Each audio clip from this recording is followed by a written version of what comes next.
Alors, la retraite se passe extrêmement bien. C'était une occasion exceptionnelle de rencontrer des personnes venant de tous les pays africains avec un background extraordinaire, des jeunes leaders publics qui assument des responsabilités actuellement et qui ont des expériences assez intéressantes à échanger. Au-delà de la logistique performante et de l'organisation, les discussions et les échanges ont été d'une qualité qui surpasse mes espérances. Voilà, globalement, ça se passe extrêmement bien. Lead étant conçu comme un groupement de jeunes de leaders venant du secteur public africain, c'est une chance inouïe d'y participer en croisant des personnes avec des backgrounds variés et très intéressants.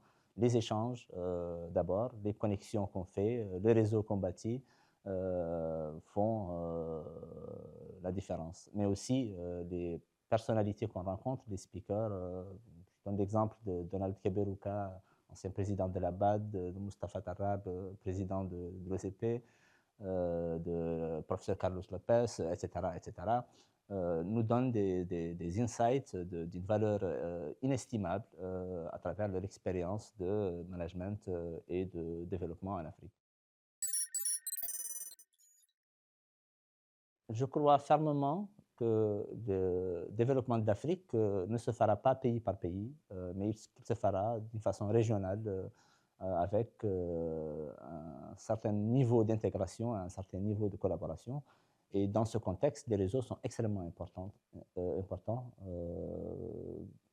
Faire partie d'un réseau de jeunes leaders publics qui occupent aujourd'hui des responsabilités assez importantes et qui seront menées dans un futur proche à prendre des responsabilités encore plus importantes, me fait honneur, mais aussi m'offre l'opportunité de pouvoir travailler avec eux sur des sujets communs, d'apprendre ensemble, d'échanger, de construire des ponts et dans cette logique et dans la perspective, cette intégration régionale qui m'est très chère. Je pense que la chose la plus importante à transformer en priorité, c'est le système de management. Nous souffrons d'institutions publiques qui ont un héritage assez lourd en matière de bureaucratie, en matière de fonctionnement, et nous avons besoin d'un renouveau radical des systèmes de management et de fonctionnement et de gestion de ces institutions pour pouvoir euh, jouer les missions qui leur sont assignées et jouer le rôle de locomotive pour le développement des différents pays africains, mais aussi jouer ce rôle d'entraînement sur les autres acteurs de la société, notamment du secteur privé, afin d'assurer un développement inclusif et durable en Afrique.